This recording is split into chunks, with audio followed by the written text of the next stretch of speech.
Então, gente, agora a gente vai trabalhar no item 3.11, que é o diagrama generalizado de compressibilidade. Aqui agora a gente está trabalhando com gases, tá? Então o objetivo desse item é obter melhor compreensão das relações entre pressão, volume específico e temperatura de gases.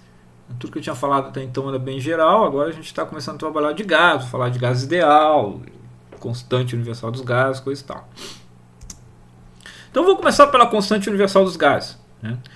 Então pensa num experimento, ó. Considere um gás confinado em um sistema cilindro-pistão, nosso preferido, né? Sempre um cilindro-pistão, onde a temperatura é mantida constante. Eu vou manter a temperatura constante e vou variar a pressão, tá? E vai variar também o volume. O que eu vou perceber? Ó? Quem fez esse experimento, eu não sei da história, estou para buscar a história do experimento, mas não dá tempo, né? Mas o que se percebe desse experimento é o seguinte, é que para cada temperatura, isso foi repetido para diferentes gases, né? Para cada temperatura, se você fizer esse experimento e plotar PV, V barra, né, que é na base molar, dividido pela temperatura em função da pressão, eu vou obter uma reta. Temperatura 1, temperatura 2, temperatura 3, cada temperatura. Se eu conseguir manter a temperatura constante, eu vou obter uma reta diferente. Vai sempre uma reta. E o mais interessante de tudo é que essas retas elas convergem para um ponto. Claro, eu não consigo experimentar até a pressão igual a zero, mas eu consigo experimentar aqui uma gama grande de pressões aqui. E depois, como sempre foi uma reta, eu consigo extrapolar até a condição limite lá, né? Ó, limite, quando pressão tende a zero, de PV sobre T é igual a uma constante, que é a constante universal dos gases, que a gente chama. Ó, é o R. Esse é um velho amigo, ou inimigo, né? Depende de cada um, né? Nosso, lá que vem lá do segundo grau. Esse númerozinho aqui, 8,314 kJ por kmol Kelvin, não pode ser uma novidade para vocês. Já tem que ter visto isso aí. E ele vem disso. Ó. Não é um número mágico que alguém um dia acordou e disse, vou bolar um número, 8,314. Não, ele vem do experimento. Então tem uma explicação. O 8,314 tem que ser familiar. Aí na base inglesa, né, sistema de unidades inglesa, aí tem duas possibilidades, né? Eu posso trabalhar com BTU Libra-Mol Rankine ou então com Libra-Força por Libra-Mol Rankine, tá? Dependendo da conta que eu estiver fazendo, é mais conveniente trabalhar com BTU e outros é mais conveniente trabalhar com P vezes Libra-Força. É a mesma coisa aqui. Aqui essa tabelinha aqui, ela traz para diferentes materiais os valores do R. Notem, não é o mesmo aquele R, é aquele R lá, ó, tem a equação aqui embaixo, é aquele R dividido pela massa molar de cada material.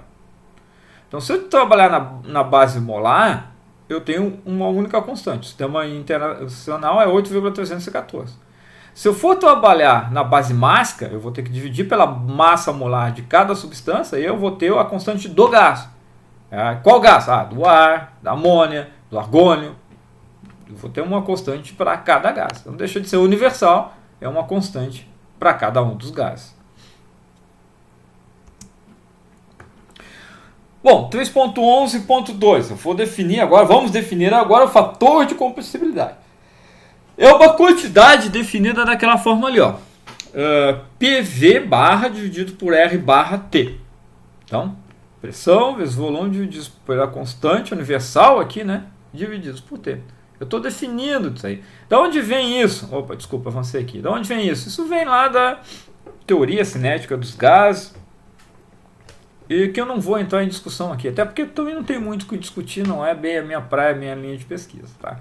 Vamos aqui direto para o que interessa para nós como engenheiros. Então, essa quantidade, esse fator de compressibilidade, pode ser escrito também na base mássica. Tá? É simplesmente uma brincadeira com as unidades aqui, ó. Lembrar que o volume específico molar é igual a massa molar vezes o volume específico e que o R é igual a R molar dividido pela massa molar. Só isso. E eu consigo escrever a mesma equação na base mássica. Então fica a critério aí trabalhar com uma ou com outra. Tá? O que for mais conveniente. Notem, para cada substância, eu mostrei duas aqui, ó, o hidrogênio e o nitrogênio, eu vou ter um diagrama de compressibilidade. Tá? Esse diagrama de compressibilidade ele plota no eixo Y o Z, né? Que é o fator de compressibilidade. No eixo X a pressão. E para cada temperatura eu vou ter uma curva aqui. Ok? Então, um negócio um pouco complicado, mas tudo bem. Aí eu tenho isso para o hidrogênio, eu tenho isso para o nitrogênio. Então, vou ter para cada substância, eu teria um diagrama desses aí.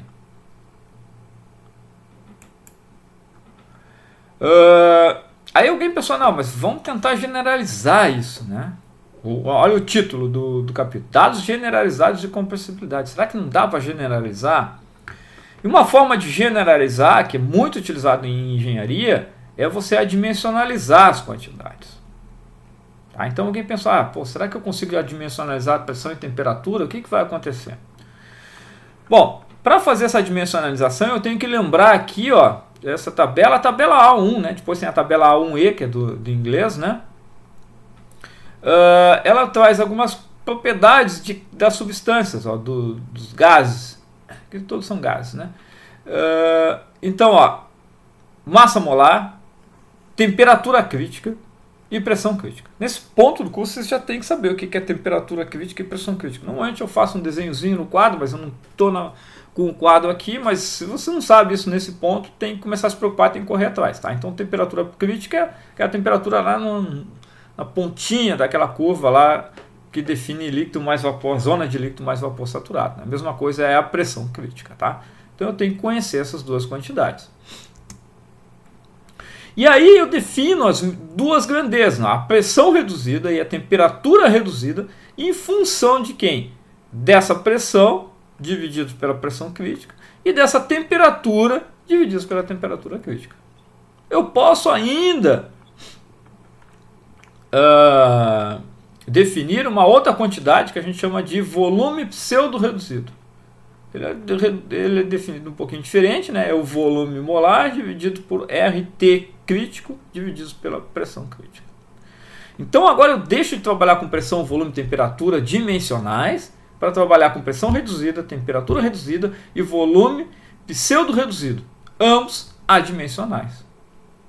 E aí se eu voltar lá para plotar os diagramas de compressibilidade para cada uma das substâncias, olha aqui, ó, tem vários gases aqui, ó, várias substâncias na verdade, né, são todas na condição de gás, né, mas a água, né, água gasosa, eu vou perceber que eu vou ter sempre as mesmas curvas.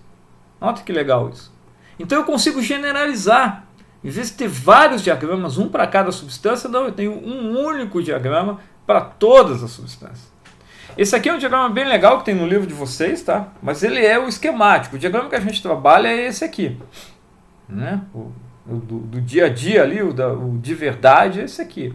Normalmente a gente trabalha próximo aqui da condição de baixas pressões reduzidas e Z igual a 1.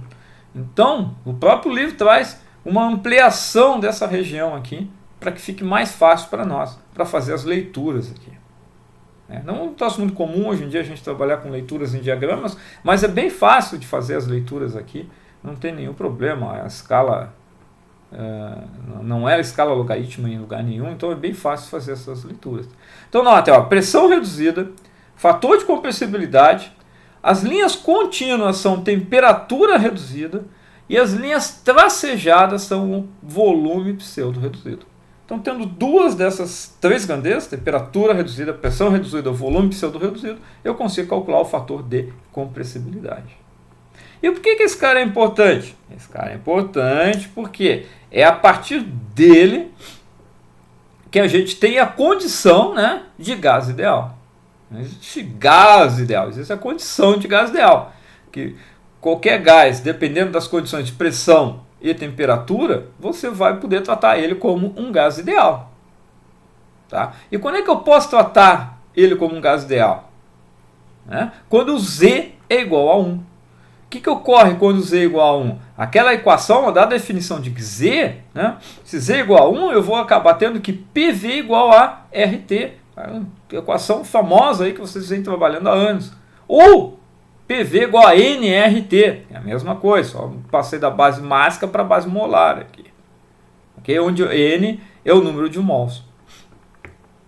Então, ó, quando é que eu trabalho com gás ideal? Quando a pressão é muito menor que a pressão crítica, ou seja, a pressão reduzida é pequenininha, próxima de zero, se aproxima ou tende a zero, e quando a temperatura é muito maior que a temperatura crítica, ou seja, valores grandes de temperatura reduzida.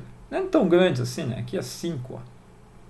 Tá? Então, nessas condições, eu tenho que o Z é aproximadamente 1, e aproximadamente 1 é 0,95. Tá? Realmente muito próximo de 1. Tá? 0,9 é próximo de 1. Não é. 0,95. Eu falei 0,95. 0,95 já é meio grosseiro. Deveria ser, olha aqui, ó. Por Z ser igual a 1 é 0,98, 0,99, alguma coisa por aí. Eu comecei falando 0,95, mas eu me equivoquei. Tá? Tem que ser bem próximo de 1 mesmo. É quase igual a 1.